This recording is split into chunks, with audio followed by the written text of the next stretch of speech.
Hi ಎಲ್ಲರಿಗೂ ನಮಸ್ಕಾರ. Welcome to Savi Sampada YouTube channel. ನೀವಿನ್ನೂ ನನ್ನ ಚಾನಲ್ಗೆ ಸಬ್ಸ್ಕ್ರೈಬ್ ಆಗಿಲ್ಲ ಅಥವಾ ಇದೇ ಮೊದಲು ನನ್ನ ಚಾನಲ್ ನೋಡ್ತಾ ಇದ್ದರೆ ದಯವಿಟ್ಟು ಸಬ್ಸ್ಕ್ರೈಬ್ ಮಾಡಿ, ಪಕ್ಕದಲ್ಲೇ ಇರುವ ಬೆಲ್ ಐಕನ್ನ ಕ್ಲಿಕ್ ಮಾಡಿ.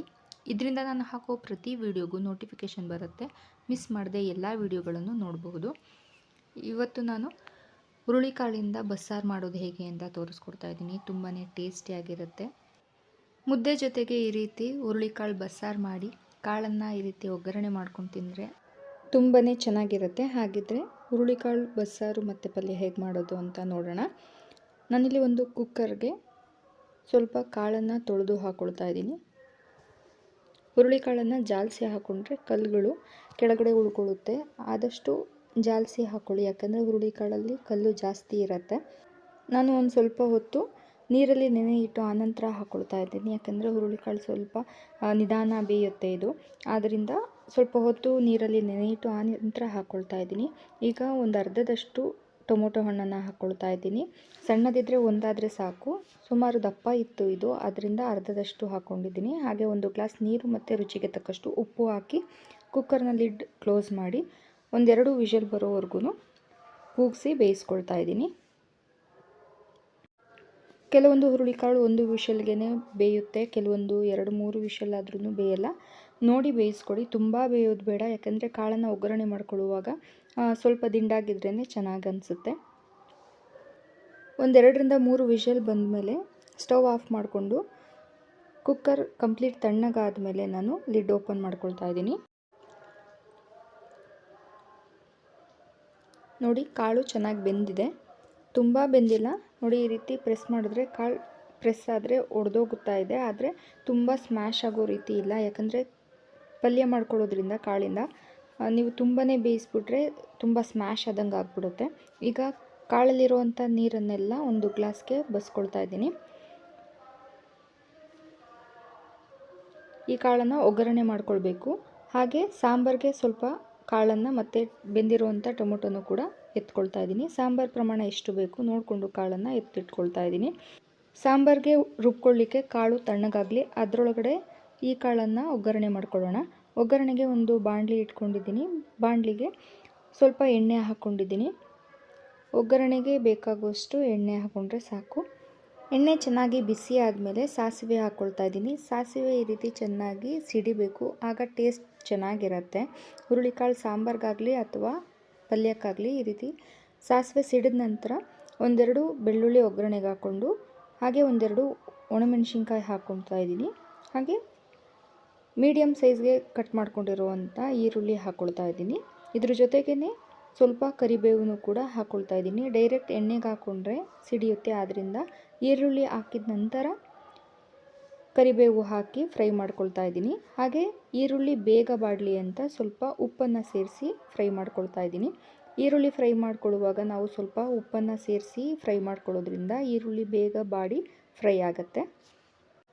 ಈಗ ಈರುಳ್ಳಿ ಚೆನ್ನಾಗಿ ಟ್ರಾನ್ಸ್ಪರೆಂಟ್ ಆಗೋವರೆಗೂ ಫ್ರೈ ಮಾಡ್ಕೊಳ್ಬೇಕು. ನೋಡಿ, ಇಷ್ಟ ಆದರೆ ಸಾಕು. ಈರುಳ್ಳಿ ಚೆನ್ನಾಗಿ ಫ್ರೈ ಆಗಿದೆ. ಈಗ ಬೇಯಿಸಿಟ್ಕೊಂಡಿರುವಂಥ ಕಾಳನ್ನು ಹಾಕ್ಕೊಳ್ತಾ ಇದ್ದೀನಿ. ಈಗ ಬೇಕಿದ್ದರೆ ಕಾಳೆಲ್ಲ ಒಗ್ಗರಣೆ ಮಾಡಿಕೊಂಡು ಆನಂತರನೂ ಸಾಂಬಾರಿಗೆ ರುಬ್ಬಿ ಮಾಡ್ಕೊಳ್ಬೋದು. ಈ ರೀತಿ ನಾವು ಸಾಂಬಾರಿಗೆ ಸ್ವಲ್ಪ ಕಾಳನ್ನು ಎತ್ತಿಟ್ಟು ತಣ್ಣಗಾಗೋ ಅಷ್ಟರಲ್ಲಿ ಪಲ್ಯ ರೆಡಿ ಮಾಡಿಕೊಂಡ್ರೆ ಬೇಗನೆ ಅಡುಗೆ ಆಗುತ್ತೆ ಅಂತ ಈ ರೀತಿ ಮಾಡ್ಕೊಳ್ತಾ ಇದ್ದೀನಿ. ಇಲ್ಲ ನಾವು ಒಂದೇ ಸರಿ ಪಲ್ಯ ಮಾಡಿಕೊಂಡು ಆ ಕಾಳನ್ನು ರುಬ್ಬಿ ನೀವು ಬೇಕಿದ್ದರೆ ಒಗ್ಗರಣೆ ಹಾಕದೆ ಸಾಂಬಾರು ಮಾಡಿಕೊಂಡು ಮಾಡ್ಕೊಳ್ಬಹುದು. ಈ ರೀತಿ ಮಾಡಿಕೊಂಡ್ರೆ ಟೇಸ್ಟ್ ಚೆನ್ನಾಗಿರುತ್ತೆ. ಸಾಂಬಾರನ್ನು ಕೂಡ ಒಗ್ಗರಣೆ ಮಾಡಿಕೊಂಡು ಸಾಂಬಾರು ಮಾಡ್ಕೊಳ್ಬೋದು, ತುಂಬಾ ಟೇಸ್ಟಿಯಾಗಿ ಬರುತ್ತೆ. ಈಗ ಒಂದು ಸರಿ ಚೆನ್ನಾಗಿ ಮಿಕ್ಸ್ ಮಾಡಿಕೊಂಡು ಒಗ್ಗರಣೆ ಜೊತೆಗೆ ಕೊನೆಯದಾಗಿ ಕಾಯಿ ತುರಿನ ಹಾಕ್ಕೊಳ್ತಾ ಇದ್ದೀನಿ. ಕಾಯಿ ತುರಿ ಹಾಕಿ ಚೆನ್ನಾಗಿ ಮಿಕ್ಸ್ ಮಾಡಿಕೊಂಡ್ರೆ ತುಂಬ ಟೇಸ್ಟಿಯಾಗಿರುವಂಥ ಹುರುಳಿಕಾಳು ಪಲ್ಯ ರೆಡಿ.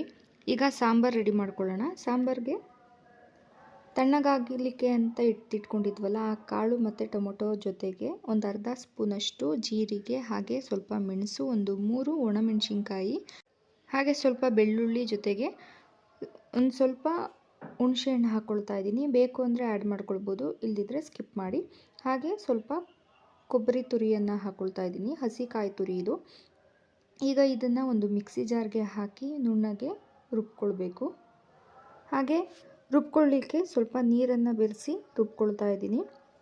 ಒಂದು ವೇಳೆ ಕಾಳು ಬೇಯಿಸಲಿಕ್ಕೆ ಸ್ವಲ್ಪ ಜಾಸ್ತಿ ನೀರು ಹಾಕಿ ಬೇಯಿಸ್ಕೊಂಡಿದ್ರೆ ಕಾಳು ಬೇಯಿಸಿರುವಂಥ ನೀರನ್ನೇ ಹಾಕ್ಕೊಂಡು ನಾವು ರುಬ್ಕೊಳ್ಬೋದು. ಈಗ ಸಾಂಬಾರು ಒಗ್ಗರಣೆಗೆ ಒಂದು ಪಾತ್ರೆ ಬಿಸಿಗಿಟ್ಟು ಸ್ವಲ್ಪ ಎಣ್ಣೆ ಹಾಕ್ಕೊಳ್ತಾ ಇದ್ದೀನಿ. 1 ಸ್ಪೂನಷ್ಟು ಹಾಕ್ಕೊಂಡ್ರೆ ಸಾಕು. ಎಣ್ಣೆ ಚೆನ್ನಾಗಿ ಬಿಸಿ ಆದಮೇಲೆ ಒಂದು ಅರ್ಧ ಸ್ಪೂನಷ್ಟು ಸಾಸಿವೆ ಹಾಕ್ಕೊಳ್ತಾ ಇದ್ದೀನಿ. ಸಾಸಿವೆ ಚೆನ್ನಾಗಿ ಸಿಡಿಬೇಕು. ಸಾಸಿವೆ ಚೆನ್ನಾಗಿ ಸಿಡಿದ ಮೇಲೆ ಒಂದು ಒಣಮೆಣಸಿನ್ಕಾಯಿ ಹಾಗೆ ಬೆಳ್ಳುಳ್ಳಿ ಒಂದು 4ರಿಂದ 5 ಎಸಳು ಕುಟ್ಟಿ ಹಾಕ್ಕೊಂಡಿದ್ದೀನಿ.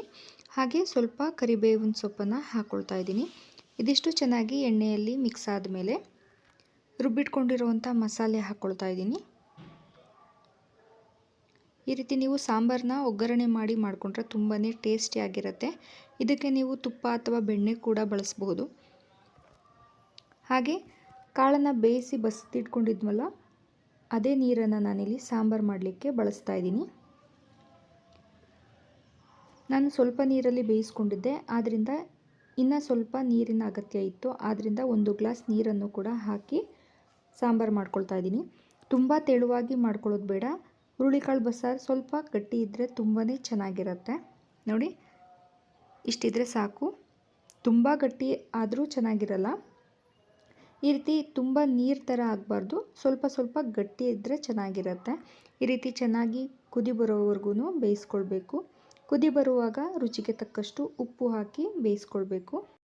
ನಾವು ಆಲ್ರೆಡಿ ಕಾಳು ಬೇಯಿಸುವಾಗ ಸ್ವಲ್ಪ ಉಪ್ಪನ್ನು ಹಾಕಿ ಬೇಯಿಸ್ಕೊಂಡಿರೋದ್ರಿಂದ ರುಚಿ ನೋಡಿಕೊಂಡು ಸಾಂಬಾರಿಗೆ ಉಪ್ಪನ್ನು ಸೇರಿಸ್ಕೊಳ್ಬೇಕಾಗತ್ತೆ.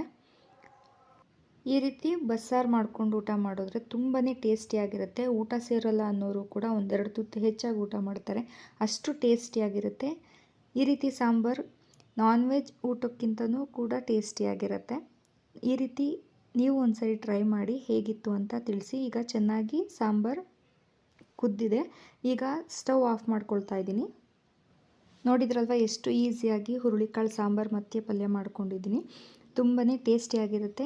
ಇದೇ ರೀತಿ ನೀವು ಟ್ರೈ ಮಾಡಿ ಹೇಗಿತ್ತು ಅಂತ ತಿಳಿಸಿ. ಹಾಗೆ ಈ ವಿಡಿಯೋ ನಿಮಗೆ ಇಷ್ಟ ಆಗಿದ್ದರೆ ದಯವಿಟ್ಟು ಲೈಕ್ ಮಾಡಿ, ಶೇರ್ ಮಾಡಿ, ಹಾಗೆ ಸಬ್ಸ್ಕ್ರೈಬ್ ಮಾಡಿ. Thanks for watching. ತುಪ್ಪ ಬೇಕಾ? ಓಕೆ.